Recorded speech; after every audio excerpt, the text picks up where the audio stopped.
திருச்சி மாநகர் மாவட்ட 24வது மாநாடு. இந்த மாநாட்டிலே தோழர் எம்.ஆர். முருகன் அவர்களும் எஸ். பார்வதி அவர்களும் இந்த 2 நாட்களும் மாநாட்டிற்கு தலைமை ஏற்று நடத்துவார்கள். அதேபோல மினிட்ஸ் குழுவாக தோழர் இப்ராஹிம் அவர்களும் தோழர் ஏ. பால்கிறிஸ்டி அவர்களும் தோழர் என்.எஸ். பாட்ஷா ஆகிய 3 தோழர்களும் இந்த 2 நாள் மாநாட்டிலேயும் மினிட்ஸ் குழுவாக இருந்து செயல்படுவார்கள். தீர்மான குழுவாக தோழர் சுரேஷ் அவர்களும் தோழர் சிவசூரியன் அவர்களும் மணிமோகன் அவர்களும் தீர்மான குழுவாக இருந்து செயல்படுவார்கள் என்று கேட்டுக்கொண்டு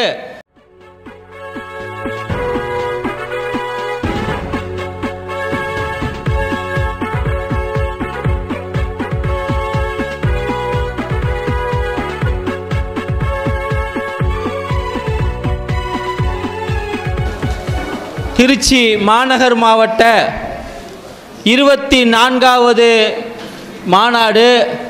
இந்த மாநாட்டிலே தோழர் எம்.ஆர். முருகன் அவர்களும் எஸ். பார்வதி அவர்களும் இந்த 2 நாட்களும் மாநாட்டிற்கு தலைமை ஏற்று நடத்துவார்கள். அதேபோல மினிட்ஸ் குழுவாக தோழர் இப்ராஹிம் அவர்களும் தோழர் ஏ. பால்கிறிஸ்டி அவர்களும் தோழர் என்.எஸ். பாட்ஷா ஆகிய 3 தோழர்களும் இந்த 2 நாள் மாநாட்டிலேயும் மினிட்ஸ் குழுவாக இருந்து செயல்படுவார்கள். தீர்மான குழுவாக தோழர் சுரேஷ் அவர்களும் தோழர் சிவசூரியன் அவர்களும் மணிமோகன் அவர்களும் தீர்மான குழுவாக இருந்து செயல்படுவார்கள் என்று கேட்டுக்கொண்டு மாநாட்டினுடைய தலைமை குழுவாக தோழர் எம்.ஆர். முருகன் எஸ். பார்வதி அவர்கள் நம் மாநாட்டினை வழி நடத்துவார்கள் என்று மாநகர் மாவட்ட குழுவின் சார்பிலே கேட்டுக்கொள்கிறேன். தோழர்களே, மாநாடு துவங்குகிறது. இந்த மாநாட்டினை அஞ்சலி தீர்மானத்தை மாநகர் மாவட்ட துணை செயலாளர் தோழர் சி. செல்வகுமார் அவர்கள் முன்மொழிவார்கள்.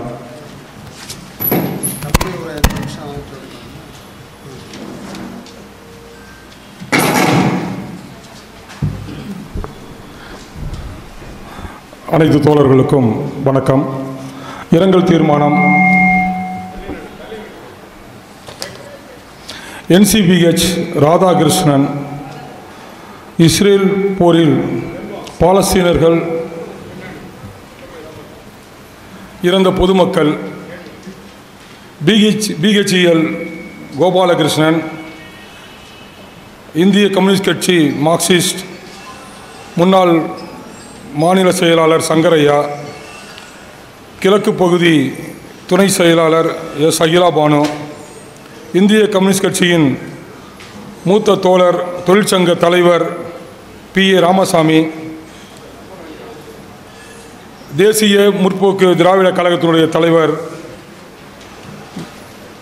விஜயகாந்த், கேரள மாநில இந்திய கம்யூனிஸ்ட் கட்சியினுடைய தோழர் கானம் ராஜேந்திரன், முன்னாள் சட்டமன்ற உறுப்பினர் தோழர் G. பழனிசாமி அவர்களின் மகன் லெலின், தோழர் ராஜமாணிக்கம், இந்திய கம்யூனிஸ்ட் கட்சியின் தேசிய செயலாளர், விவசாய சங்கத்தின் அகில இந்திய பொதுச் செயலாளர் அப்துல் குமார் அஞ்சான், மாநில நிர்வாக குழு உறுப்பினர் தோழர் M. செல்வராஜ் MP அவர்கள், இன்ஜினியர் வெங்கடாசலம், ஈரான் அதிபர் இப்ராஹிம் ரைசி, மாநில பொதுக்குழு உறுப்பினர் P. பத்மாவதி அவருடைய 2வது மருமகன் U. குமரேஷ், கள்ளக்குறிச்சியில் சாராயம் குடித்து உயிரிழந்தவர்கள், தேசிய குழு உறுப்பினர் நியூ ஏஜ் பத்திரிகை தலைமை ஆசிரியர் சிதம்பரம்,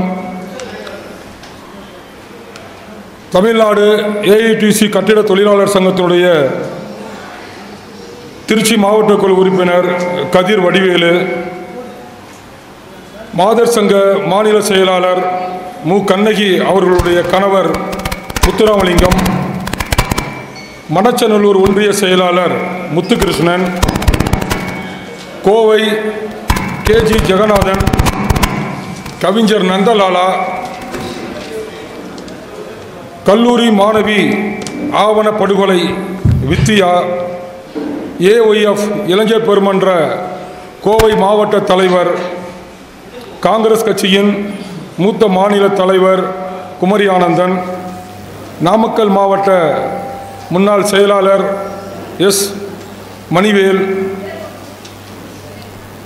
பாடகர் கலைக்குழு தோழர் லெலின், கத்தோலிக்க தலைவர் போப் பிரான்சிஸ், காஷ்மீர் வெல்கம் தாக்குதலில் உயிரிழந்த 26 அப்பாவி பொதுமக்கள்,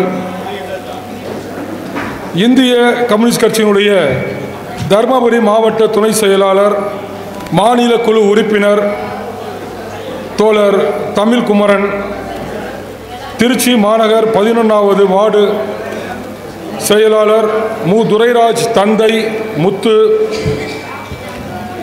நக்சல் பாரி தலைவர் வசரோராஜ், குஜராத் தலைநகர் அகமதாபாத் விமான விபத்தில் உயிரிழந்த மக்கள், பெரம்பலூர் மாவட்ட துணை செயலாளர் நாகோ கலைச்செல்வன், இவர்களுக்கு தோழர்கள் அனைவரும் 2 நிமிடம் எழுந்து நின்று அஞ்சலி செலுத்துமாறு கேட்டுக்கொள்கிறேன்.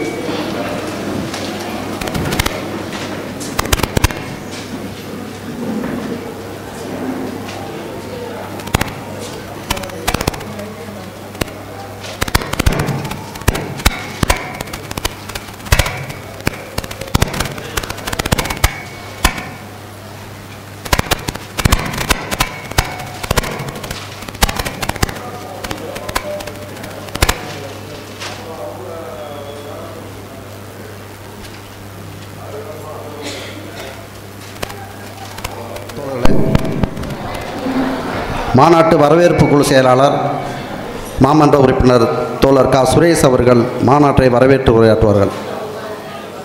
மாநாட்டினுடைய தலைமை குழு தோழர்களே, அரசியல் அமைப்பு உரை விளக்க உரையாற்ற வருகின்றிருக்கிற மாநில துணை செயலாளர் தோழர் பெரியசாமி அவர்களே, அரசியல் அமைப்பினுடைய மாநகர் மாவட்டத்தின் சார்பிலே வைக்கப்பட்டிருக்கிற அறிக்கையினை இங்கே முன்வைக்கவிருக்கிற மாவட்ட செயலாளர் தோழர் சிவா அவர்களே, வரவு செலவு தணிக்கை குழு அறிக்கையினை முன்வைக்கவிருக்கிற தோழர் ஜான்பால் அவர்களே, மாநாட்டு நிறைவுரையாற்றவிருக்கிற மத்திய கட்டுப்பாட்டு உறுப்பினர் தோழர் செல்வராஜ் அவர்களே, நன்றி உரையாற்றவிருக்கிற கிழக்கு பகுதியினுடைய செயலாளர் தோழர் அபுதாஹிர் அவர்களே, வரவேற்பு குழுவினுடைய செயலாளர் தோழர் அன்சர்தீன் அவர்களே, மற்றும் கட்சியினுடைய ஒன்றிய பகுதி செயலாளர்கள் தோழர் முருகன் அவர்களே, முத்துசாமி அவர்களே, பார்வதி அவர்களே, அஞ்சிகம் அவர்களே, பி சுரேஷ் அவர்களே, பி ராஜா உள்ளிட்ட தோழர்களே, 2 நாள் மாநாட்டினுடைய நிறைவாக நன்றியுரை கூறவிருக்கிற வரவேற்பு குழுவினுடைய பொருளாளர் தோழர் நாக பாலசுப்ரமணியன் அவர்களே,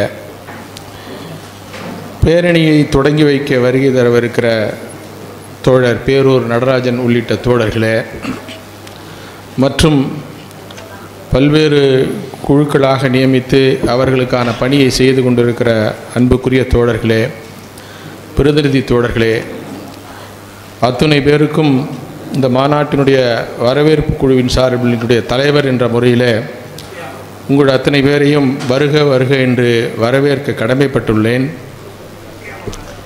இந்த மாநாட்டினை மிகச் சிறப்பாக கட்சி 100 நடைபெறும் வேளையில்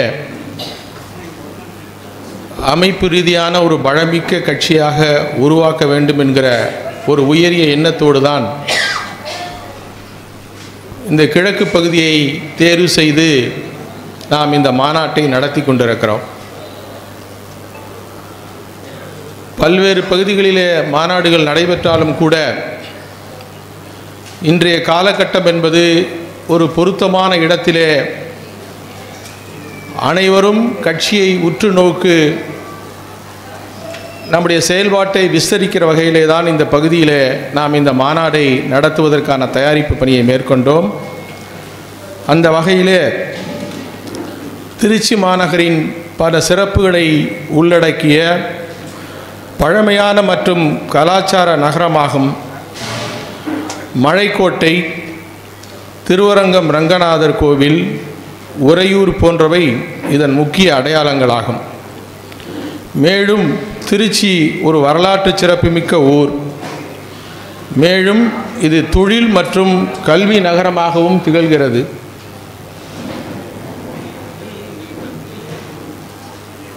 திருச்சியின் மையப்பகுதியில் அமைந்துள்ள இந்த மலைக்கோட்டை 275 அடி உயரத்தில் அமைந்துள்ளது. தமிழ்நாட்டின் பரப்பளவு அடிப்படையில் 3வது பெரிய மாநகரம். திருச்சிராப்பள்ளி சங்க காலத்தில் முற்கால சோழர்களின் தலைநகரமாகவும் மக்கள் தொகை அடிப்படையில் 4வது பெரிய நகரமாகவும் உள்ளது. திரு சிராய்ப்பள்ளி என்கிற பொருள்படும் இந்த திருச்சிராப்பள்ளி, சிராய் என்பது பாறை என்கிற பொருளிலும் போற்றப்பட்டது. குகையிலே சிராய் என்னும் சமயத்துறவி தங்கியிருந்தார் என்கிற வரலாறுகளும் இருக்கிறது. திரு சின்ன பள்ளி என்பதிலிருந்து உருவாயிருக்கலாம் என்கிற வரலாற்று கூறுகளும் இதற்கு திருச்சிராப்பள்ளிக்கு இருக்கிறது.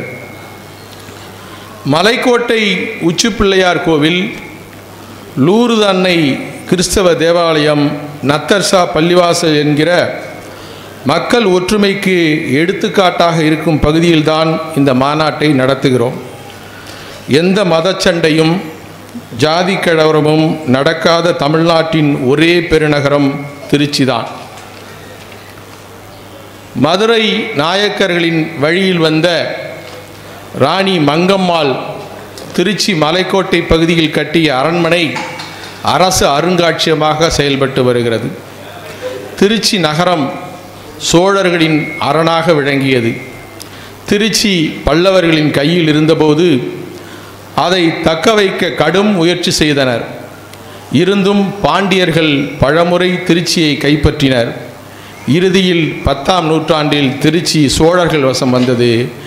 விஜயநகர பேரரசிற்கு பின் திருச்சி மதுரையை ஆண்ட நாயக்கர்கள் கைப்பற்றினர்.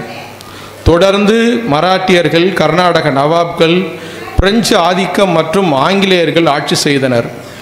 திருச்சி நகரம் காவிரி கரையிலே அமைந்துள்ளது. 1947ஆம் ஆண்டுகளிலே நாடு சுதந்திரம் அடைந்த பிறகு சென்னை ராஜதானி என்று போற்றப்பட்டது. அந்த சென்னை ராஜதானியிலே தமிழ்நாடு, ஆந்திரா, மைசூர், கேரளாவின் சில உள்ளடக்கிய பகுதிகளாக அன்றைக்கு சென்னை ராஜதானி விளங்கியது. 1052 முதல் பொது தேர்தல் என்பது இங்கே சென்னை ராஜதானியிலே அமுல்படுத்தப்பட்டது. அந்த முதல் பொது தேர்தலிலேயே இந்திய கம்யூனிஸ்ட் கட்சி 131 இடங்களிலே அன்றைக்கு களமிறங்கியது. போட்டியிட்ட இடங்களிலே முக்கியமான இடங்கள் இந்த திருச்சி. மக்கள் தலைவர் கல்யாண சுந்தரம் அவர்கள் அன்றைக்கு தொகுதியினுடைய வரையறை என்பது ரயில்வே கேட்டுக்கு அந்த பகுதியாக இருக்கக்கூடிய வடக்கு தெற்கு என்பதாகவும், இந்த கிழக்கு பகுதியை விட்டு இருக்கக்கூடிய மலைக்கோட்டை பகுதிகளை உள்ளடக்கிய ஸ்ரீரங்கம் வரை இருக்கக்கூடிய தொகுதிகள் ஸ்ரீரங்கம் என்கிற தொகுதியாகவும் அன்றைக்கு இருந்தது. அப்படிப்பட்ட தொகுதியிலே தான் மக்கள் தலைவர் கல்யாண சுந்தரம் திருச்சி வடக்கு தொகுதியிலே போட்டியிட்டு வெற்றி பெற்றார்கள்.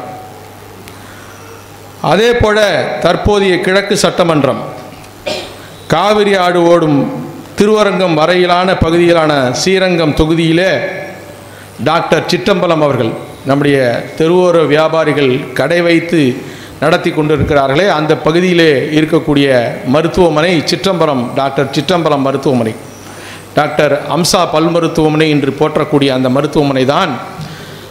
அந்த மருத்துவமனையை நடத்திய திரு சிற்றம்பலம் அவர்கள் அன்றைக்கு கதிரருவாள் சின்னத்திலே போட்டியிட்டு பிரம்மாண்டமான வெற்றியை பெற்றிருக்கிறார்கள். அப்படிப்பட்ட வரலாறு நமக்கு உண்டு.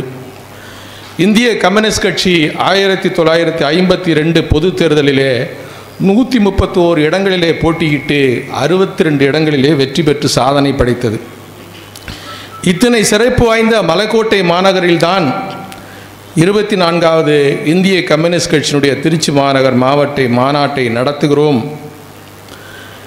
இழந்த பெருமையை மீட்டெடுக்கும் வகையிலே திருச்சி மாநகரம் முழுவதும் பல்லாயிரக்கணக்கான அளவிலே பரவி கிடக்கிற தெருவோர வியாபாரிகளை சங்கம் அமைத்து தமிழ்நாட்டிலேயே தேர்தல் மூலமாக நகர விற்பனை குழு பிரதிநிதிகள் 6 பேரை தேர்ந்தெடுப்பதற்காக ஏஐடிசி தொழிற்சங்கத்தின் முயற்சியால் இடதுசாரி தொழிற்சங்கமான சிஐடிவை சங்கத்தையும் இணைத்து கொண்டு மும்முனை போட்டியிலே 6 இடங்களிலே வெற்றி பெற்றிருக்கிற சரித்திர சாதனையை நாம் படைத்திருக்கிறோம்.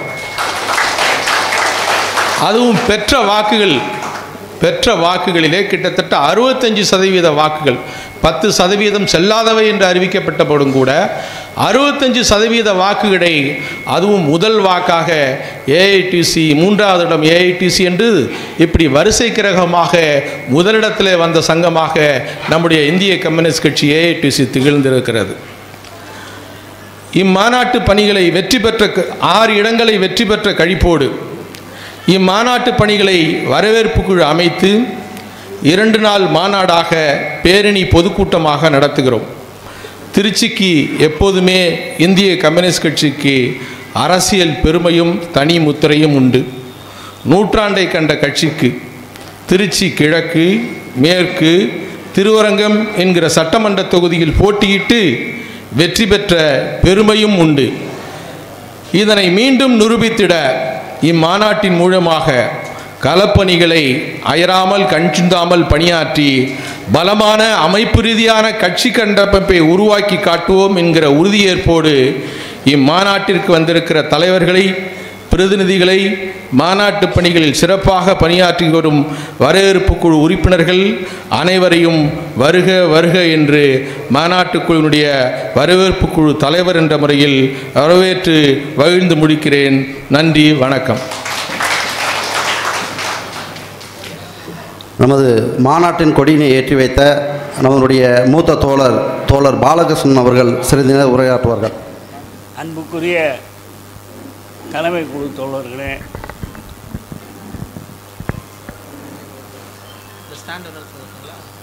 மாநிலத்தின் வழிகாட்டிகளே,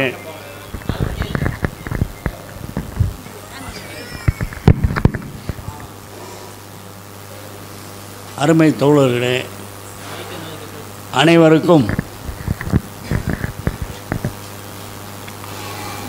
வணக்கங்களை உரித்தாக்கி ஒரு தோழரின் கட்சி வாழ்வில் ஒரு மகிழ்ச்சிகரமான தருணத்தில் நாம் அனைவரும் சந்தித்து கொண்டிருக்கிறோம்.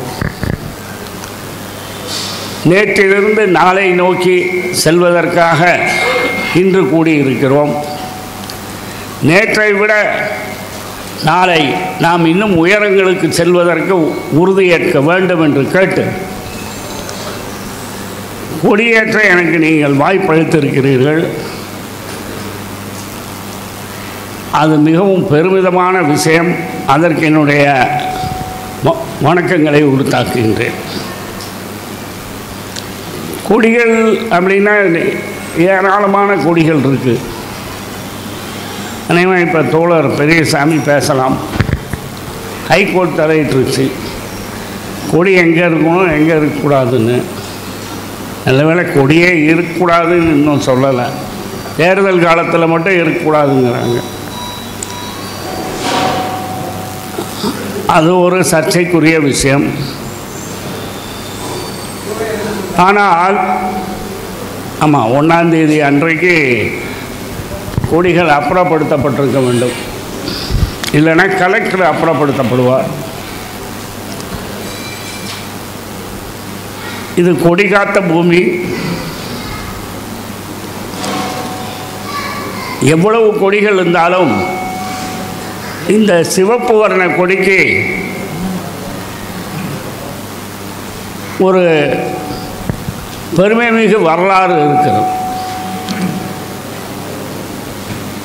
கம்யூனிஸ்ட் இயக்கத்தின் தோற்றத்திற்கு முன்னரே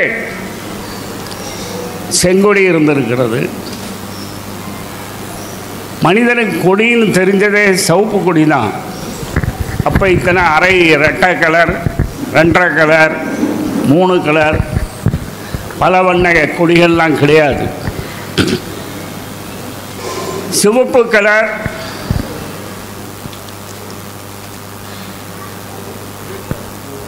தைரியத்தையும் தியாகத்தையும் அதிகாரத்தை எதிர்க்கிற ஆற்றலையும் குறிக்கின்ற கலர். அதேமாதிரி எனக்கு தெரிஞ்சு 2 விஷயம் உலகம் பூரா இருக்கும், நம்ம ஏற்றுறமோ ஏற்றுலையோ. குருதி சிவப்பு, ஆகவே மனிதன் எங்கெல்லாம் வாழ்கிறானோ அங்கெல்லாம் சிவப்பு இருக்கும். சிவப்பு இருக்கிற இடங்களிலெல்லாம் நியாயம் கேட்கின்ற போது செங்கொடி வரும்.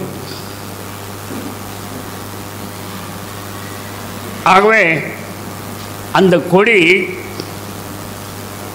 பிரெஞ்சு புரட்சி சமயங்களிலே பிரான்ஸ் நாட்டு ஒரு அமைப்பிற்கான கொடியாக மாற்றப்பட்டது. கம்யூனிஸ்டரின் கொடியாக சுவீகரிக்கப்பட்டது. அதற்கு பின்னர் அது வரலாறு. ஆனால் இந்த கொடி வெறும் சிவப்பு நிறத்தின் அடையாளம் அல்ல. இது மனிதகுல வரலாற்றின் வழிகாட்டி, வரலாற்று ஆவணம் என்று நான் குறிப்பிட வருகின்றேன்.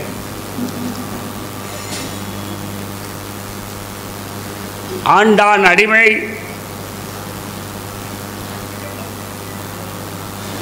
சுரண்டல் ஆதிக்கம், சுரண்டல் ஆதிக்கத்திலிருந்து விடுபடுகிற மனிதகுலத்தின் பயணம்.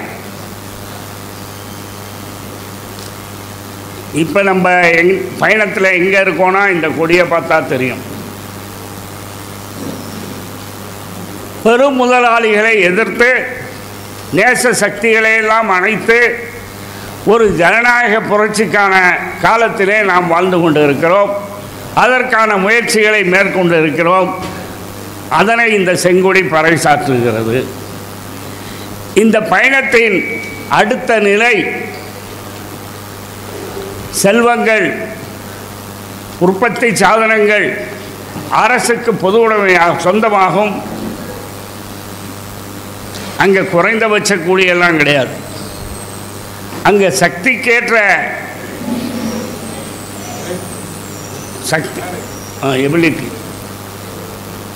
வேஜஸ் அக்கார்டிங் டு எபிலிட்டி, சக்திக்கேற்ற ஊதியம். அது அப்புறம் வேலை செய்யாதவர் உண்ணவும் உரிமை இல்லை என்று சொல்லுகிற ஒரு சமூகம். நைதர் ஷல் ஹி வொர்க் நார் ஷல் ஹி ஈட். இது முதலில் இடம்பெற்றது இந்த வாசகம் சோவியத் ரஷ்யாவின் அரசியல் சட்டத்திலே இல்லை, பைபிளில் இருக்கு. நைதர் ஷல் ஹி வொர்க் நார் ஷல் ஹி ஈட். எவன் ஒருவன் உழைப்பதற்கு தயாராக இல்லையோ அவன் உண்பதற்கும் அருகதை இல்லாதவன் என்கிற கோட்பாட்டின் அடிப்படையில் அங்கே சுரண்டல் இருக்காது. ஆனால் ஊதியம் எப்படி இருக்கும்? அவன் சக்திக்கு ஏற்ப, உழைப்பிற்கு ஏற்ற ஊதியம் இருக்கும். சுரண்டலுக்கான இடம் இல்லை. அது 2ஆம் கட்டம். அதை என்னன்னு சொல்கிறோம்? சுரண்டல்வாதிகள் கைகளிலே இருந்த செல்வங்களை உருவாக்கின்ற சாதனங்கள் அரசு கைகளுக்கு செல்வதை சோசலிசம்ங்கிறோம், பொது உடைமை. சரி, அங்கேயும் இதே தானே அங்கே நிலைமை இல்லை. அடுத்த பயணம் அங்கே தேவைக்கேற்ற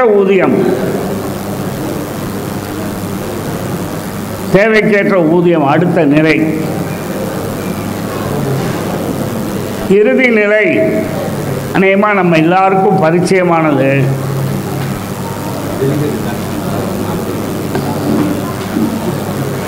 கை விலங்குகளை தவிர காத்திருக்கிறது. சொல்லுங்க. கை விலங்குகளை தவிர காத்திருக்கிறது. பொன்னுலகம். நல்ல வேலை சொர்க்கம்னு சொல்ல. சொர்க்கம் தான். சொர்க்கம் என்னன்னு யாருக்கும் தெரியாது. ஆகவே அப்படிப்பட்ட பொன்னுலகை மனிதகுலம் அடைகிற 3ஆம் பயணம். அதை கற்பனைகளின் வளமிக்க ஒரு சமூகம் என்று இன்றைக்கு சொல்லலாம்.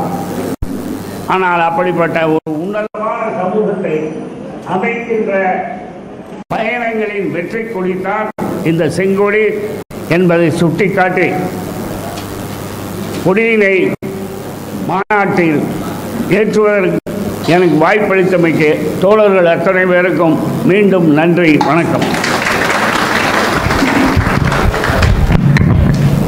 தோழர்களுக்கு நன்றி. நமது இந்திய கம்யூனிஸ்ட் கட்சியின் 24வது மாநாடு ஸ்ரீரங்கம் திருச்சி மாநகர மாவட்டத்தில் வெகு விமர்சையாக நடைபெற்று கொண்டிருக்கிறது. மாநாட்டின் துவக்க உரையாக தோழர் பி. பத்மாவதி மாநில செயற்குழு உறுப்பினரும் நமது மூத்த தோழருமான பத்மாவதி அவர்கள் மாநாட்டின் தொடக்க உரையாற்றி வைப்பார். இந்திய கம்யூனிஸ்ட் கட்சியின் திருச்சி மாவட்ட 24வது மாநாட்டிற்கு தலைமை பொறுப்பேற்றிருக்கின்ற அருமை தோழர்கள் எஸ். பார்வதி, எம்.ஆர். முருகன் அவர்களே, நமது கட்சியின் கொடியை ஏற்றி வைத்து இங்கே உரையாற்றி அமர்ந்திருக்கின்ற இளம் பிராயத்திலிருந்து இளைஞர் பெருமன்றத்தில் தன்னை அர்ப்பணித்து கொண்டு ஏராளமான இளைஞர்களை நமது லட்சிய பாதையில் கொண்டு வர பாடுபட்ட இந்த செங்கொடியை ஏற்றி வைப்பதற்கு முழு தகுதியும் நிறைந்த எங்களது அன்பிற்கும் மரியாதைக்குரிய அருமை தோழர் வழக்கறிஞர் தோழர் என். பாலகிருஷ்ணன் அவர்களே, தியாகிகளின்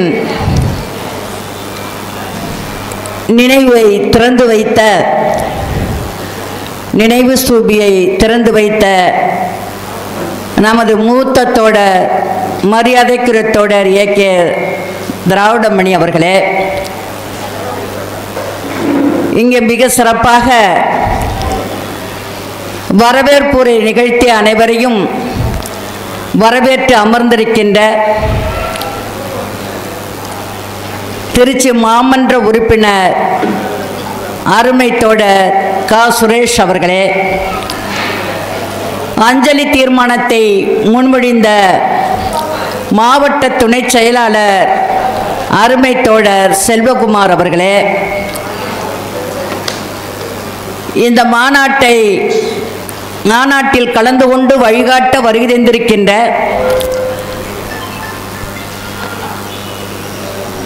நமது அருமை தோழர் நீண்ட நெடுகாலம் அடக்கப்பட்ட ஒடுக்கப்பட்ட மக்களுக்காக தன்னை அர்ப்பணித்துக் கொண்டு விவசாய தொழிலாளர் சங்கத்திலே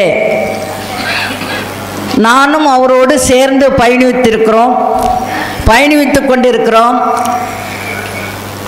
அப்படி மிக உணர்வோடு செயலாற்றி இன்றைக்கு அயராது இந்த மக்களுக்காக பாடுபட்டு கொண்டிருப்பதோடு மட்டுமல்லாமல் இந்திய கம்யூனிஸ்ட் கட்சியின் மாநில துணை செயலாளராக திறமையோடு செயலாற்றி கொண்டிருக்கின்ற மதிப்புமிகு அருமை தோழர் முன்னாள் சட்டமன்ற உறுப்பினர் தோழர் நா. பெரியசாமி அவர்களே,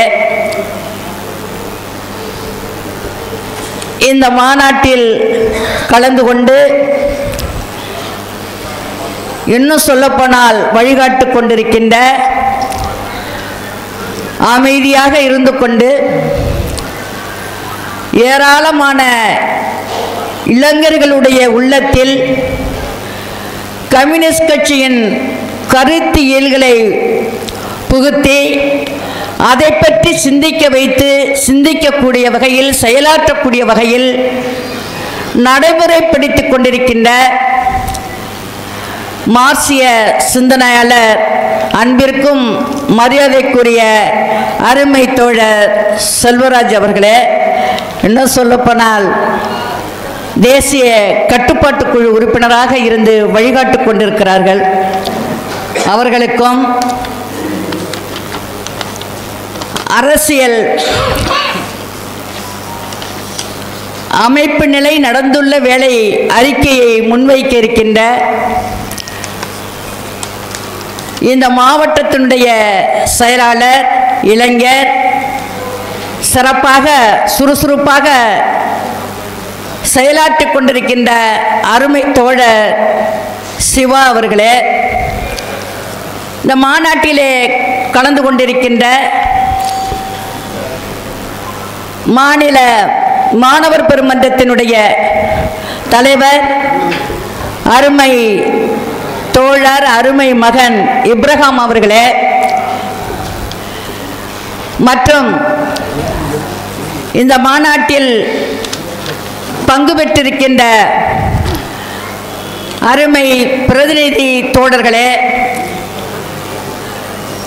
உங்கள் அத்தனை பேருக்கும் எனது புரட்சிகரமான வாழ்த்துக்களையும் வணக்கத்தையும் முதற்கண் உரித்தாக்கிக் கொள்கின்றேன். அருமை தோழர்களே, இந்த மாநாட்டில் நான் கலந்து கொள்வதும் இந்த மாநாட்டை தொடங்கி வைப்பதிலும் நான் மிகவும் மகிழ்ச்சியும் பெருமிதமும் கொள்கின்றேன். குறிப்பாக இந்த மாநகரத்திற்கு நான் பொறுப்பாளர், கட்சியின் பொறுப்பாளர். தொடர்ந்து பல மாநாட்டிலே நான் பங்கு பெற்றிருக்கின்றேன். இதற்கு முன்பாகவே ஒரு முறை நான் பொறுப்பாளராக இருந்திருக்கிறேன், பங்கு பெற்றிருக்கின்றேன்.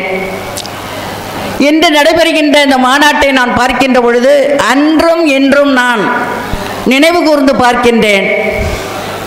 இங்கு இருக்கின்ற நம்முடைய தோழர்களுடைய வளர்ச்சி, இவர்களுடைய பண்பு, மாநாடு நடத்துகின்ற அமைப்பு சார்ந்த விதிகளுக்கு உட்பட்டு நடத்துகின்ற இந்த முறைகள், இதிலெல்லாம் எந்த அளவிற்கு மாற்றம் நிறைந்திருக்கிறது என்பதை பார்த்து நான் மகிழ்ச்சி அடைகின்றேன், மிகவும் மகிழ்ச்சி அடைகின்றேன். குறிப்பாக இதில் பெண்கள் அதிகமாக கலந்து கொண்டிருக்கிறார்கள் என்று சொன்னால் ஏதோ ஒரு சம்பிரதாயத்துக்காக இந்த பெண்கள் இங்கே வந்திருக்கிறார்கள், கலந்து கொண்டிருக்கிறார்கள் என்பதை நான் குறிப்பிட முடியாது. ஏன்னா பெண்களுக்காக பேசுகிறேன் மட்டும் இல்லை, இது சொல்ல வேண்டிய இடம் இருக்கிறது, எனவே சொல்ல வேண்டும்.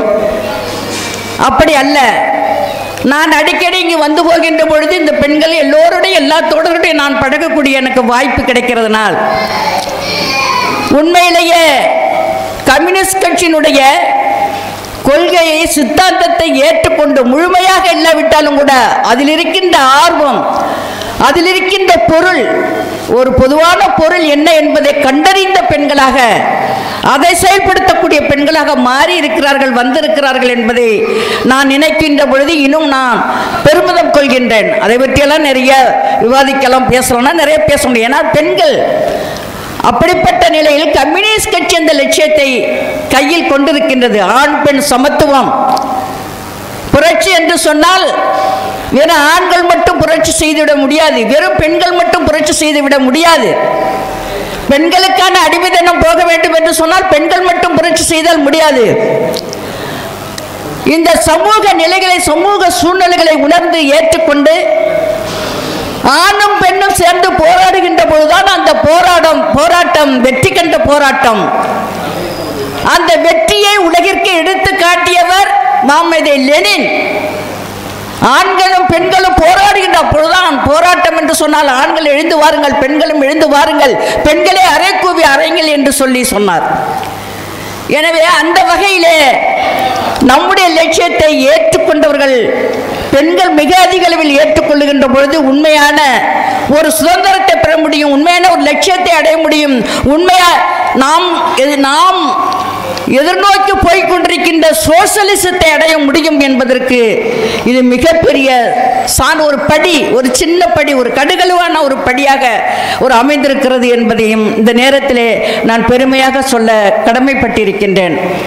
அருமை தோழர்களே, இன்றைக்கு நாம் இந்திய கம்யூனிஸ்ட் கட்சியினுடைய நூற்றாண்டு கொண்டாடி கொண்டிருக்கின்றோம். மிக சந்தோஷமாக கொண்டாடி கொண்டிருக்கின்றோம். உண்மையிலேயே மிகப்பெரிய சந்தோஷம். 100 ஆண்டுகளை கண்ட கட்சி இந்திய கம்யூனிஸ்ட் கட்சி என்று சொன்னால், இந்த தேசத்திலே இன்றைக்கு தமிழகத்தில் அப்படி ஒரு கட்சி எங்கே இருக்கிறது? இந்திய கம்யூனிஸ்ட் கட்சி இருக்கிறது. இந்திய கம்யூனிஸ்ட் கட்சி நம்முடைய கட்சி இருக்கிறது. இந்த நூற்றாண்டு காலத்தில் நாம் வாழ்ந்து கொண்டிருக்கின்றோம் என்பதுதான் மிகப்பெரிய பெருமை. கம்யூனிஸ்ட் கட்சி நூற்றாண்டு கொண்டாடுகின்ற இந்த காலத்திலே நாம் அந்த கொண்டாட்டத்தில் ஈடுபட்டிருக்கின்றோம். அந்த கொண்டாட்ட பணிகளிலே நாம் ஈடுபட்டிருக்கின்றோம். அந்த லட்சியத்தை அடைவதற்காக நாமும் நம் குழந்தைகளுக்கும் ஊட்டக்கூடிய ஒரு சக்தி படைத்தவர்களாக நாம் மாற வேண்டும் என்ற உயர்ந்த லட்சியத்தோடு இருக்கின்றோம். எனவே இந்த நூற்றாண்டு விழா இன்றைக்கு இந்தியா முழுவதும் பட்டி தொட்டி எல்லாம் எல்லா கிளைகளிலும் நாம் கிளை மாநாடு நடத்திவிட்டு, ஒன்றிய மாநாடு நடத்திவிட்டு, இந்த மாவட்ட மாநாட்டில் இன்றைக்கு கூடியிருக்கிறோம். அடுத்தது மாநில மாநாடு, அகில இந்திய மாநாடு. ஆக இன்றைக்கு இந்தியா முழுவதும் பட்டி தொட்டியெல்லாம் இந்த நூற்றாண்டு விழாவை மிக சிறப்பாக, மிக சீரும் சிறப்புமாக இன்றைக்கு கொண்டாடி கொண்டிருக்கின்றார்கள். அப்ப இந்த நூற்றாண்டு விழா கொண்டாடுகின்ற இந்த தருணத்தில் நாம் உண்மையிலேயே இங்கே கொடியை பெற்றுக்கொண்டார்கள் நம்முடைய அருமை தோழர். நான் இந்த ஜோதியை பெற்றுக்கொண்டேன். அந்த ஜோதியை நான் பெற்றுக்கொள்கின்ற பொழுது உண்மையிலே எனக்கு மெய் செலுத்தது, என் உடம்பெல்லாம் மெய் செலுத்தது. நான் இத்தனை ஆண்டு காலம் நமக்கு அனுபவம் இருந்தாலும் கூட அந்த சுடரையும் அந்த ஜோதியும் பார்க்கின்ற பொழுது நம்முடைய கட்சி எவ்வளோ பெரிய பிரச்சனைகளை, வரலாற்று பாதைகளை முத்திரை பதிக்கக்கூடிய வரலாற்று, எவ்வளவு இன்னுயிர்களை பறிகொடுத்திருக்கிறார்கள். கொஞ்சமா எவ்வளவு சிறை கொட்டடியை அனுபவித்திருக்கிறார்கள். எத்தனை முறை அடக்குமுறைக்கு ஆளாக்கப்பட்டிருக்கிறது. எப்படி விளைவிக்க முடியாத தலைவர்கள் எல்லாம் இழந்திருக்கிறோம். கம்யூனிஸ்ட் கட்சிக்கு இவ்வளவு பெரிய நெருக்கடி, எவ்வளவு பெரிய நெருக்கடி. அந்த கட்சி ஆட்சியில் இருந்தாலும் சரி, கம்யூனிஸ்ட் கட்சிக்கு நெருக்கடி. காரணம் என்ன? நம்முடைய கொள்கை எப்படி, நாம் எடுத்திருக்கின்ற லட்சியனுடைய திட்டங்கள் அப்படி, அதை ஏற்றுக்கொள்ள முடியாது யாராலும். ஆனால் உண்மையிலேயே உலகம் என்று இருக்கின்ற பொழுது, ஒரு இயற்கை என்று மனிதர்களை படைக்கின்ற பொழுது, அந்த இயற்கை மனிதர்கள் வாழ்வதற்கான எல்லாவற்றையும் படைத்திருக்கிறது. காற்று, நிலம் இருக்கிறது, நீர் இருக்கிறது, அதே போன்று கடல் இருக்கிறது, காற்று இருக்கிறது, எல்லாமே இருக்கிறது. அவ்வளவு மனிதர்களுக்காக, இந்த மனிதர்களுக்காக தான். ஆனால் இன்றைக்கு தேசம் எங்க போய் கொண்டிருக்கிறது, எப்படி இருந்து கொண்டிருக்கிறது, இதுதான் நமக்கு மிகப்பெரிய பிரச்சனை. அதை பார்க்கின்ற பொழுது, நாம் இந்த காலகட்டத்தில் வாழ்கின்ற பொழுது, இதை நோக்கியே நாம் பயணித்துக் கொண்டிருக்கின்ற பொழுது, இப்படிப்பட்ட நேரங்களிலே இதை பற்றியெல்லாம் நாம் சிந்திக்க வேண்டியிருக்கிறது. இதை பற்றியெல்லாம் நாம் பேச வேண்டியிருக்கிறது. நம்முடைய வாழ்க்கை என்ன? எல்லாருக்கும் எல்லாம் கிடைக்க வேண்டும், நம்முடைய இந்திய நாடே இருக்க வேண்டும் இருக்கிறது என்று சொன்னால் சுதந்திரம் அடைய வேண்டும். சுதந்திர போராட்டம் நடைபெற்றது. அந்த சுதந்திரம் எப்படிப்பட்டதாக இருக்க வேண்டும்? இந்திய நாட்டில் பிறந்த அத்தனை பேர்களும் சுதந்திரமாக வாழ வேண்டும். எல்லா வகையிலையும் அவர்கள் சுதந்திரம் என்று சொன்னால் எல்லா வகையிலும் சுதந்திரம். அவருடைய வாழ்க்கை, அவர்களுடைய இயற்பு, அவர்களுடைய இருப்பிடம், உணவு, உடை, அவர்களுடைய கல்வி, கலாச்சார முறைகள் எல்லாமே ஒன்றுபட்டிருக்க வேண்டும். இந்திய நாடு என்று சொன்னால வேற்றுமையில் ஒற்றுமை கண்ட நாடு என்று புகழ்பெற்றது இந்திய நாடு. ஆனால் இன்றைக்கு அதெல்லாம் மாறுபட்டு எப்படிப்பட்ட சூழலில் நாம் வாழ்ந்து கொண்டிருக்கிறோம் என்பதை நாம் ஒரு கணம் பின்னாடி பேசுகின்ற பொழுது, நம்முடைய அருமை தலைவர் அவர்கள் அரசியல் அமைப்பு நிலை பற்றி பேசுகின்ற பொழுது நிறைய விஷயங்களை நமக்கு பேச இருக்கின்றார்கள். ஆக இன்றைக்கு நாம் இந்த காலகட்டத்தில் வாழ்ந்து கொண்டிருக்கின்ற இந்த காலகட்டத்தில் மத்தியில் பிஜேபி ஆட்சியில் இருக்கிறது நமக்கு எல்லாருக்கும் தெரியும், நம்ம எல்லோருக்குமே தெரியும். ஒரு சில வார்த்தைகளை மட்டும் நான் சொல்லி நான் முடித்துக் கொள்கின்றேன். நைட்டு வேற பொதுக்கூட்டம்லாம் இருக்கு, நிறைய பணிகள் இருக்கு. எனவே பிஜேபி ஆட்சியில் இருக்கு. இவங்க ஆட்சிக்கு வந்த பிறகு என்ன நடந்திருக்கு தெரியுமா? ஒரு குறிப்பாக ஒரு சின்ன விஷயம் சொல்லணும்னா, சாதாரண மக்கள், ஏழை எளிய மக்கள், உழைக்கின்ற மக்களுடைய உழைப்பு சுரண்டப்படுகிறதுன்னு நம்ம சொல்கிறோம், நம்ம சொல்லிக்கிட்டே இருக்கிறோம். ஆனால் நம்மளுடைய உழைப்பு எப்படி சுரண்டிட்டு இருக்காங்கிறது நமக்கு யாருக்குமே தெரியாது. நமது எம்எஸ் கிளாஸ் எடுக்கக்குள்ள தான் தெரியும் உங்களுக்கு. ஆகா, நம்ம இப்படி போகிறோமா, இப்படி நடக்குதா அப்படின்னு உங்களுக்கு தெரியும், யாருக்குமே தெரியாது. ஆனால் ஒட்டுமொத்தமாக இந்த ஆட்சி அதிகாரத்திற்கு வந்த பிறகு இன்றைக்கு என்ன நடந்திருக்குன்னு சொன்னால், கிட்டத்தட்ட 26 லட்சம் கோடி உழைக்கின்ற மக்கள் மூலமாக அரசுக்கு பணம் போயிருக்கு. 26 லட்சம் கோடி போயிருக்கு. அந்த 26 லட்சம் கோடியில் மக்களுக்கு ஏதாவது சேவை செஞ்சுருக்காங்களா, மக்களுக்கு ஏதாவது கிடைச்சிருக்கானா? இல்லை.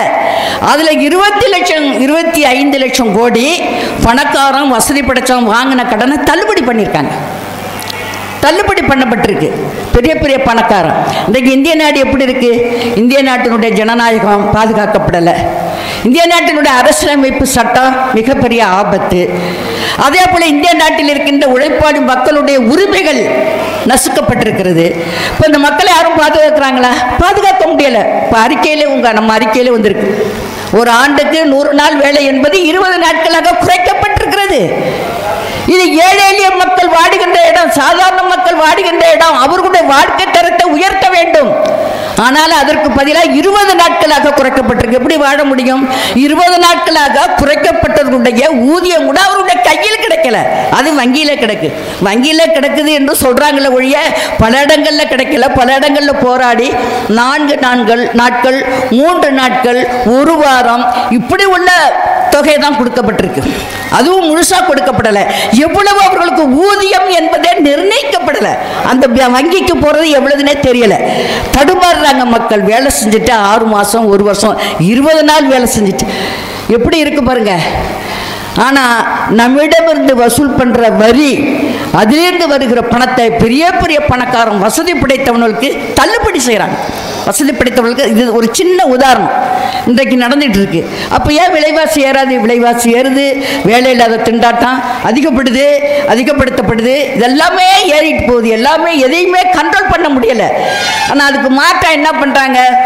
மக்களை திசை திருப்பி வரப்போகிற தேர்தலில் ஓட்டு வாங்கணும். ஒவ்வொரு தேர்தலையும் அதுக்கு என்ன செய்யலாம்? இன்றைக்கு பிஜேபி அதை தாங்க செஞ்சுக்கிட்டு இருக்காங்க. ரொம்ப கரெக்டாக கச்சிதமாக செய்கிறாங்க. நாம் என்ன சொல்கிறோம்? மதவாத சக்திகளே முறியடிக்கணும் நம்ம கட்சி சொல்லுது. நாம் அதை தான் சொல்லிகிட்டு இருக்கோம். மதம்னா எம்மதமும் சம்மதம் தான். அது இந்துக்கள் இருந்தா, முஸ்லீமாக இருந்தா, கிறிஸ்டின் இருந்தால் எல்லாரும் மனிதர்கள் தான். இந்திய நாட்டில் பிறந்தவங்க, இந்திய நாட்டு மக்கள் எல்லாரும் ஓட்டு போடுறாங்க. இந்த தேசத்தில் நாம் ஓட்டு போட்டு தான் ஆட்சி இருக்குது, அதிகாரம் இருக்குது. நாடாளுமன்றம் இருக்குன்னா நாடாளுமன்ற உறுப்பினர்களுக்கு நாம ஓட்டு போட்டு தான் அங்கே நாடாளுமன்ற உறுப்பினராக போகிறாங்க. அங்கிருந்து தான் அவங்க அமைச்சராக பதவி எடுக்கிறாங்க. ஆனால் இன்னைக்கு என்ன நடந்துகிட்டு இருக்கு? ஆட்சி நம்ம கையில் இருக்கா? அதிகாரம் நம்ம கையில் இருக்கா? நாடாளுமன்ற உறுப்பினர்களுக்கு எதுவும் தெரியாது. எல்லாமே இந்த தேசத்தில் இருக்கிற பெரும் முதலாளிகள், அவங்க தான் எல்லாத்தையும் நிர்ணயிக்கிறாங்க, அவங்க தான் எல்லாம் செய்கிறாங்க. அப்போ நாடு சர்வாதிகாரத்தை நோக்கி போயிட்டு இருக்கு. நாட்டை ஓட்டு போட்ட மக்கள் ஜனநாயக முறையில் தேர்வு செய்து ஓட்டு போட்ட ஆட்சி அதிகாரம் என்பது இல்லை. அது சர்வாதிகார போக்கில் மிகப்பெரிய பணக்காரர்கள் அவங்க எடுக்கிற முடிவு தான் எல்லாமே போயிட்டு இருக்கு. ஆக அப்படிப்பட்ட அந்த நிலையில் இதை மாற்றணும், இதை மாற்றி அமைக்கணும். இப்படிப்பட்ட ஒரு காலம் வந்துச்சுன்னு சொன்னால் இந்த தேசத்தில் வாடுகின்ற மக்கள், சாதாரண மக்கள், உழைக்கின்ற மக்கள், தொழிலாளி வர்க்கம், அடித்தட்டில் இருக்கிற மக்களுடைய வாழ்க்கை நிலை என்பது மிகப்பெரிய கேள்விக்குறியில் இப்போயே இருக்கிறோம். இதை விட மிக மோசமாக போகும்.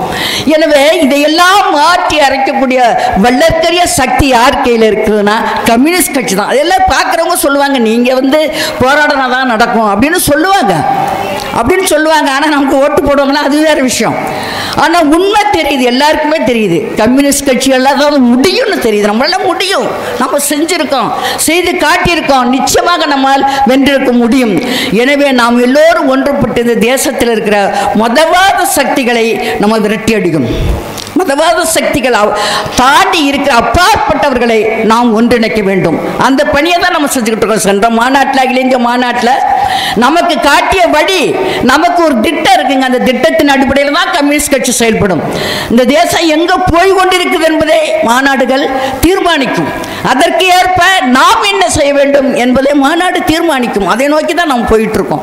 அப்போ அந்த திசை வழியில போகணும். இப்போ இந்த முருக பக்தர்களுக்கெல்லாம் மாநாடு நடத்திட்டு இருக்காங்க, பெரிய அளவில் பெரிய மாநாடா. இப்போ வேதனை அது. முருகன் என்பது ஆணழகன்னு எல்லாருக்கும் தெரியும். முருகன் எனக்கு மாநாடு நடத்தின எங்கே சாமிக்கு மாநாடு நடத்தி எங்கே நம்ம பார்த்துருக்கோம்?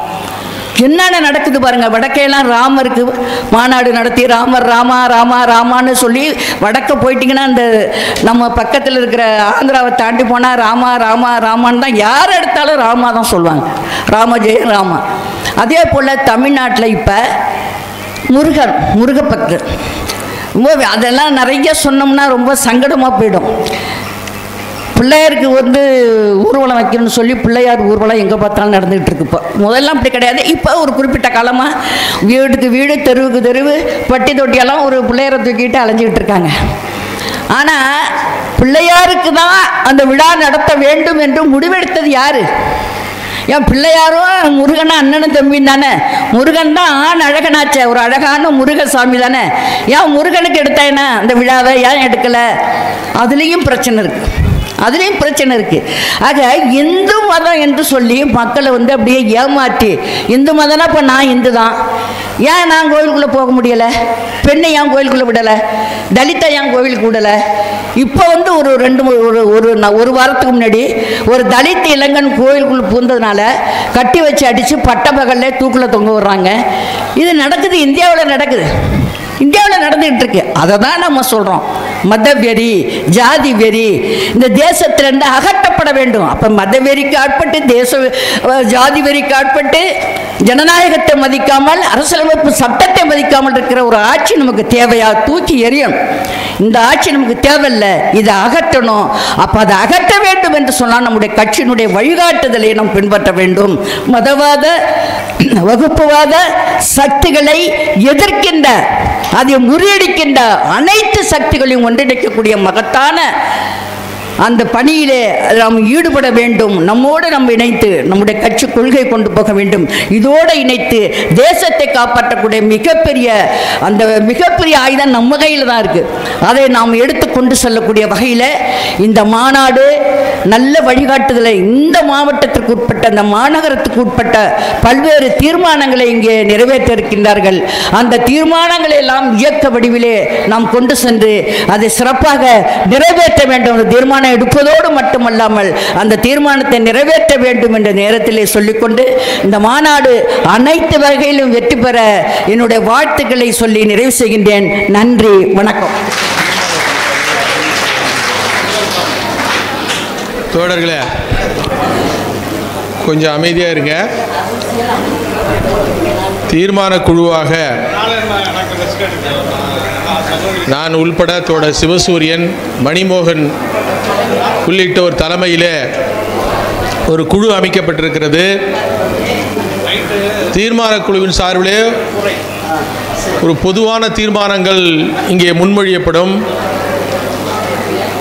அந்த தீர்மானங்களை தீர்மான குழுவினுடைய உறுப்பினர்கள் தோழர் சிவசூரியன், மணிமோகன் உள்ளிட்டவர்கள் முன்மொழிந்தது போக, இங்கே தலைமை குழுவில் இடம்பெற்றிருக்கிற பகுதி செயலாளர்கள் தவிர்த்த மற்ற பகுதி செயலாளர்களும் தீர்மானங்களை இங்கே முன்மொழிந்து வாசிப்பார்கள்.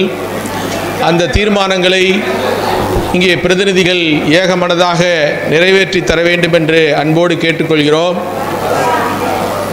கொஞ்சம் கைக்கு வாய்க்கு மட்டும் இருக்கட்டும், கொஞ்சம் சவுண்டெல்லாம் வர வேண்டாம், கொஞ்சம் அமைதியாக இருங்க. தயவுசெய்து தோழர்கள் அமைதியாக இருங்க. தீர்மான குழுவில் இடம்பெற்றிருக்கிற முக்கிய தோழர் சிவசூரியன் அவர்கள் முக்கியமான 2 தீர்மானங்களை இங்கே உங்களிடத்திலே முன்வைத்து மாநாட்டு பிரதிநிதிகளுடைய அங்கீகாரத்தை கோருவார்கள். பகுதி சார்ந்த பொதுவான பிரச்சனைகள் உள்ள தீர்மானங்களை வந்திருக்கிற பிரதிநிதிகள் பகுதி செயலாளர்களோட ஒப்புதலோடு மாலைக்குள்ளாக 5 மணிக்குள்ளாக இங்கே வந்து தீர்மான குழுவிடத்திலே கொடுக்க வேண்டும். தலைமை குழு தோழர்களே, மாநாட்டுடைய சிறப்பு விருந்தினர்களே மற்றும் பிரதிநிதி தோழர்களே, தீர்மான குழு சார்பாக முன்மொழியப்படும் 2 தீர்மானங்களை நான் முதல்ல முன்மொழிகிறேன். அதில் திருச்சி மாநகரத்துக்குள்ளே ரொம்ப போக்குவரத்து நெருக்கடிக்கு காரணமாக இருக்கிற இந்த மேரிஸ் பாலம் பணியும் அதே போல் ஜங்ஷனில் இருக்க மேம்பால பணியும் விரைவாக முடிக்க வேண்டுங்கிறது தான் கோரிக்கை. இது தீர்மானம். திருச்சி உறையூர் தில்லை நகர் சத்திரம் பேருந்து நிலையம் பிரதான சாலையில் கோட்டை ரயில்வே ஸ்டேஷன் அருகில் குறுகலாகவும் பழுதடைந்த நிலையில் இருந்த மேரிஸ் மேம்பாலத்தை முழுவதுமாக இடித்து புதிய பாலம் கட்டும் பணி நடைபெற்று வருகிறது. இதேபோல் திருச்சி மன்னார்புரம் புதுக்கோட்டை சாலையில் ஜங்ஷன் மேம்பாலமும் இடித்து புதிய பாலம் கட்டுமான பணியும் நடந்து வருகிறது. பணிகள் துவக்கப்பட்டு ஓராண்டு காலத்திற்கு மேலாகியும் நடைபெறும் பணிகள் ஆமை வேகத்தில் நடைபெற்று வருவதால் பொதுமக்கள் பெரும் அல்லலுக்குள்ளாகி வருகின்றனர். குறிப்பாக மேம்பால பணி நடைபெறுவதான தில்லை நகர் பகுதியும் திருச்சி கரூர் இணைப்பு நெடுஞ்சாலையிலும் அதேபோல் திருச்சி ஜங்ஷன் மேம்பால பணிகள் நடைபெறும் பகுதியில் மத்திய பேருந்து நிலைய பகுதியில் ஏற்பட்டு வரும் கடும் போக்குவரத்து நெருக்கடியில் பொதுமக்கள் அன்றாடம் பெரும் அல்லலுக்குள்ளாகி வருகின்றார்கள். ரயில்வே நிர்வாகம் திருச்சி மாநகருக்குள் ஏற்பட்டு வரும் போக்குவரத்து நெருக்கடிகளை கவனத்தில் கொண்டு இவ்விரு பால பணிகளையும் விரைவாக முடிக்க நடவடிக்கை எடுக்க வேண்டும். மாநகராட்சி நிர்வாகம் ரயில்வே துறைக்கு உரிய அழுத்தம் தர வேண்டும் என இம்மாநாடு கேட்டுக்கொள்கிறது. திருத்தற்கான கேளுங்கப்பா எடுத்துக்கலாமா? தோழர்களே, தோழர் முன்மொழிந்தது போல இந்த தீர்மானத்தை ஏற்றுக்கொள்ளலாமா? ஏற்றுக்கொள்ளலாம்னு சொல்லி அனைவரும் கை உயர்த்தி செய்வோம்.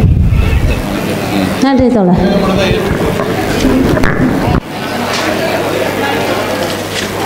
ஸ்ரீரங்கம் அடிமனை பிரச்சனைக்கு தீர்வு காண வேண்டும். 1924ஆம் ஆண்டுக்கு முன்பு வரை ஸ்ரீரங்கம் கோயிலை சுற்றியுள்ள பகுதியில் வசித்து வந்த மக்களுக்கு அவர்களது குடியிருப்புகளுக்கு அவரவர்கள் பெயரிலே பட்டா இருந்துள்ளது. 1924இல் வருவாய்த்துறை மூலம் ரிஜிஸ்டர் தயாரிக்கப்பட்ட போது இந்த இடங்கள் கோயிலுக்கு சொந்தமானது என்றும் இதில் குடியிருப்போர் ஆக்கிரமிப்பாளர்கள் என்றும் அறிவிக்கப்பட்டது. கோயிலுக்கு சொந்தமான சர்வேயில் உள்ள அனைத்து இடங்களும் கோயிலுக்கே சொந்தம். கோயிலுக்கு சொந்தமான இடத்தில் குடியிருப்போர் அரசு ஆணைப்படி தங்களை வாடகைதாரர்களாக முறைப்படுத்திக் கொள்ளலாம். அதற்காக கோயிலுக்கு அடிமனை வாடகை செலுத்த வேண்டும் என உத்தரவிடப்பட்டது. மேலும் கோயிலுக்கு சொந்தமான அடிமனையில் உள்ளவர்களின் பத்திரங்களை பதிவு செய்யக்கூடாது என கோயில் நிர்வாகம் சார்பாக ஸ்ரீரங்கம் பதிவாளர் அலுவலகத்துக்கு அறிவுறுத்தப்பட்டது. இதனை எதிர்த்து நீதிமன்றத்தில் தொடரப்பட்ட வழக்கும் நிலுவையில் உள்ளது. கோயில் நிர்வாகத்தின் உத்தரவால் ஸ்ரீரங்கம் கோயிலை சுற்றி குடியிருப்போர் தங்கள் அவசர தேவைக்கு வீடுகள் வாங்கவோ விற்கவோ முடியாத சூழல் ஏற்பட்டுள்ளது. பெரும் அவதிக்கு உள்ளான ஸ்ரீரங்கம் பொதுமக்கள் இது சம்பந்தமாக பல தரப்பில் முறையிட்டும் எவ்வித நடவடிக்கையும் எடுக்கப்படவில்லை. மறைந்த முன்னாள் முதல்வர் ஜெயலலிதா உட்பட இத்தொகுதியில் போட்டியிடும் ஒவ்வொரு வேட்பாளரும் ஸ்ரீரங்கம் கோயில் அடிமனை பிரச்சனைக்கு தீர்வு காணப்படும் என்ற தேர்தல் கால வாக்குறுதிகள் வெறும் தேர்தல் வாக்குறுதியாக இருந்து வருகிறது. ஆண்டாண்டு காலமாக இருந்து வரும் ஸ்ரீரங்கம் கோயில் அடிமனை பிரச்சனைக்கு நிரந்தர தீர்வு காண வேண்டும் என தமிழ்நாடு அரசை மாநாடு கேட்டுக்கொள்கிறது. தோழர்களே, இந்த தீர்மானம் ஏற்றுக்கொள்ளப்படுமா? அனைவரும் கையை உயர்த்தி தீர்மானம் ஏற்றுக்கொள்ள முடியும். தீர்மானம் ஒருமனதாக ஏற்றுக்கொள்ளப்பட்டது. தோழர்களே, தோழர் சிவசூரியன் அவர்கள் முன்மொழிந்த தீர்மானங்கள் இரண்டுமே ஏற்றுக்கொள்ளப்படும் என்பதற்கு உங்களோட ஆதாரங்கள் கை தூக்கி உயர்த்தி காட்டவும். தீர்மானங்கள் ஒருமனதாக ஏற்றுக்கொள்ளப்பட்டது. 2 தீர்மானங்களை தோழர் மணிமோகன் அவர்கள் முன்வைப்பார்கள். அதேபோல் இந்த மாநாட்டிலே இந்த பிரதிநிதி அடையாள அட்டை இல்லாத பிரதிநிதிகள் கீழே சென்று பதிவு செய்து வந்து பிரதிநிதி அடையாள அட்டையுடன் வர வேண்டும். அடையாள அட்டை இல்லாத தோழர்கள் மாலை நடக்கக்கூடிய பேரணி பொதுக்கூட்டத்திற்கு அதற்கான வேலைகளை திட்டமிட வேண்டும். அடையாள அட்டை உள்ளவர்கள் மட்டும் இங்கே இருக்க வேண்டும் என்று இதன் மூலம் தெரிவிக்கிறோம்.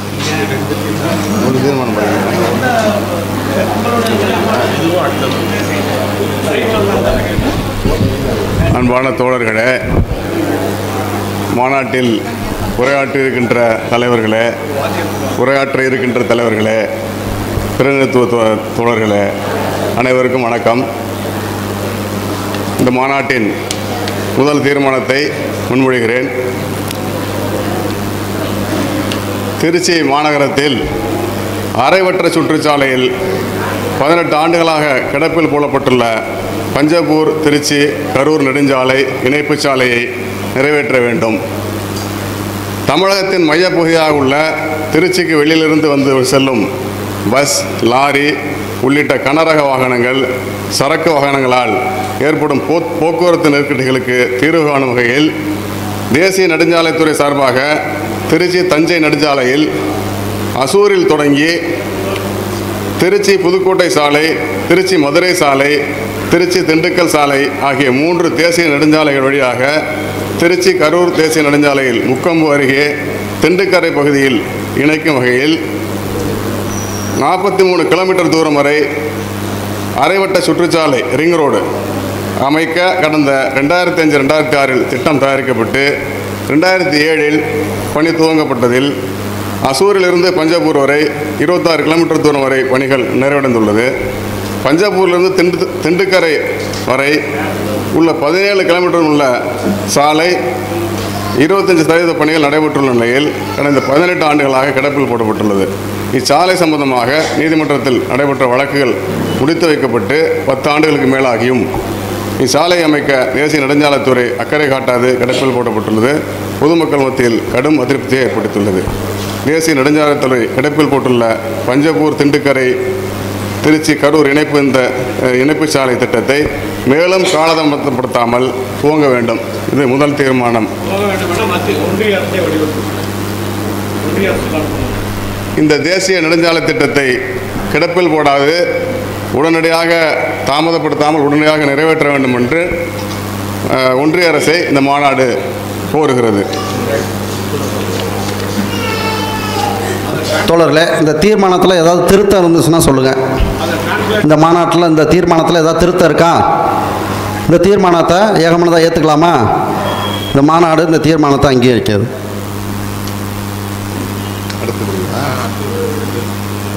அடுத்த தீர்மானம், திருச்சி ஸ்மார்ட் சிட்டியின் பொலிவு பெற்ற மாநகரம் என்று சொல்லக்கூடிய ஸ்மார்ட் சிட்டி என்னுடைய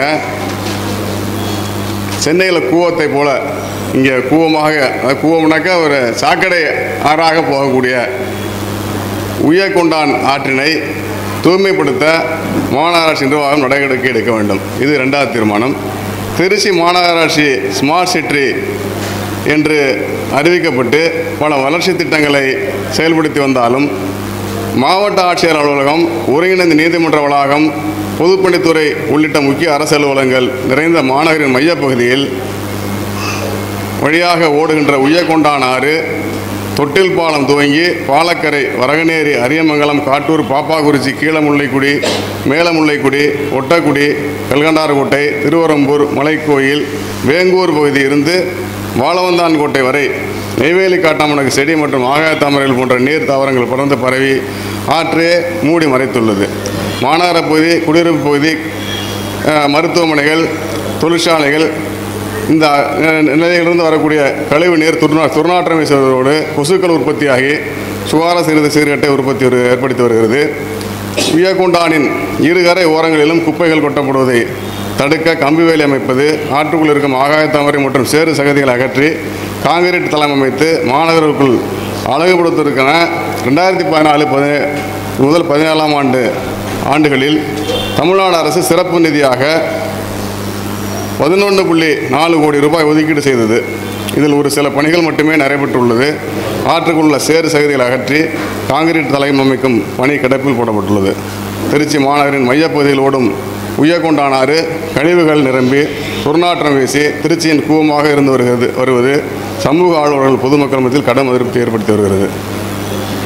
இதனால் நிறைய தூய்மை காட்டினால நோய் நொடிகள், சுகாதாரக்கேடு, குடிநீரில் சாக்கடை கலக்கிறது, குடிநீரில் நிலத்தடி நீரில் சாக்கடை கலக்கிறது, இதெல்லாம் நிகழ்வதால் ஒரு ஆரோக்கிய கேடும் நிகழ்கிறது.